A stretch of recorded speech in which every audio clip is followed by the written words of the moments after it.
This spring and summer, we have been showing you a lot of videos of bears. They've been wandering around right in the metro area. In tonight's Talking Points, Esme Murphy looks at the explosion of bear sightings this year and what you should know if you come across one.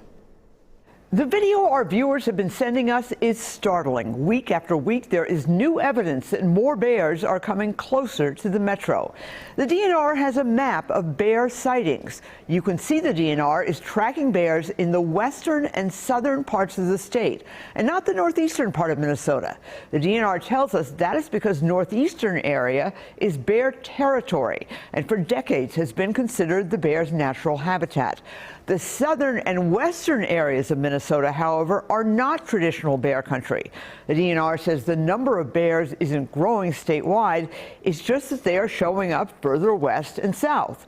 The DNR says there are some basic rules you should know about avoiding confrontations with bears. One is to monitor your garbage, and if you're camping, double bag it. Andrew Try is the bear project leader for the Minnesota DNR. He was a guest on WCCO Sunday morning at 10:30 a.m. 50% of the complaints have to do with trash that's unsecured, and the remainder is almost always bird feeders.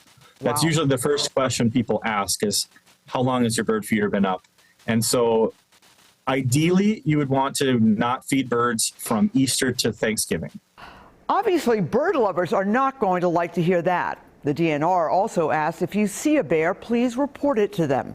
They are constantly monitoring the changing areas where bears are living. If you are camping or in an area where there have been bear sightings, you should consider having bear spray. The DNR on its website says that bear spray is more effective than a gun because a wounded bear can still charge you, while one that has been sprayed will not. If you see a bear, don't run. That might trigger their chase instincts, and bears are extremely fast. Instead, you are supposed to move away slowly. Another thing to remember, the DNR also says bears and dogs do not mix, and dogs should always be leashed in areas where bears live. The DNR also stresses bear attacks are very rare, and there have been no fatal attacks in Minnesota. Esme Murphy, WCCO News.